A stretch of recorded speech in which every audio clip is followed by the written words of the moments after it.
After a contentious financial year, the government of Saskatchewan's next budget will be crucial in their quest to balance. So what will be on the table? We'll find out 1 week from today.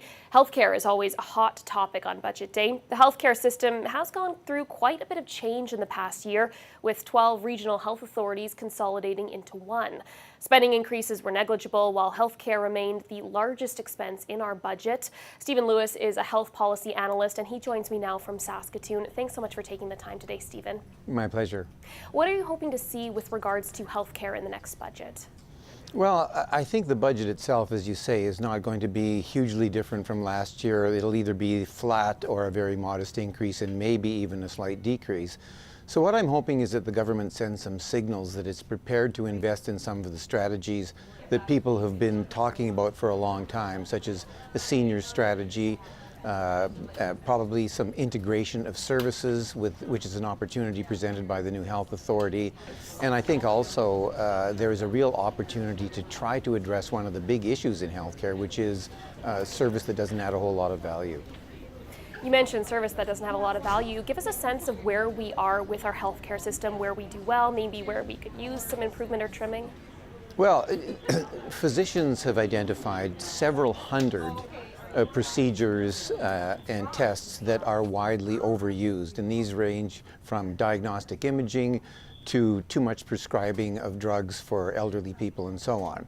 Now, we've known about these things for a couple of decades, and there's been a movement to try to eliminate some of the care that isn't delivering any value, but it's really hard to get it out. So I think there's an opportunity now, especially with a tight fiscal situation, for the government to say, in combination with the health authority, look, we know this is true, we know it's difficult to get it out, let's dig a little deeper. Let's find out why physicians, others, and even the public are so easily sort of persisting in these patterns of overuse of care when it's not adding value. And at the same time, there are areas like mental health where we have under expenditures. So I think there's a real opportunity there, and I would hope the government would invest some money in finding out how to get the waste out. Well, you've talked about how you can judge a healthcare system on how it treats elderly people. Where does Saskatchewan stand when it comes to geriatrics? I think Saskatchewan is like everybody else, and perhaps even slightly worse.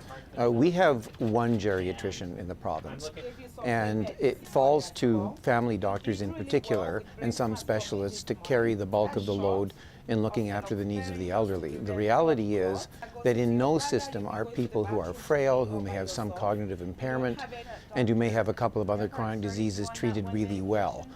That's where the system, where it's a bit fragmented, where the services are not well coordinated, and where people may get good medical care but then they don't get the social supports they need, really fall down, and their caregivers also are at risk. So I think we have a long way to go there, and the reality is the system is mainly organized around either quite healthy people or people who are really sick and need acute care, and it performs fairly well there, but I think in that vast territory of the elderly, it's an underperformer, and this is a problem in North America and parts of Europe as well. Well, a growing problem here in Saskatchewan and across Canada has to do with opioid use and overdoses. I mean, even in the last few weeks, there have been a number of overdoses in the province. Do you think that's something that should be reflected in the budget with regards to healthcare? Well, I think there have been some pretty admirable steps in Saskatchewan to highlight the problem and to try to address it. But this is way more than a healthcare issue, of course. This is a social issue.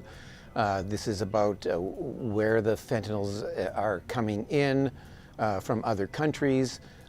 So it's very difficult. The death toll is rising. It's rising across the country, and it really does deserve the term crisis. It may take some investment, but I think even more it's going to take some intersectoral coordination to make sure that people are safe. The naloxone distribution system is helpful. It's good to have these emergency services available, but it's not going to be solved anytime soon.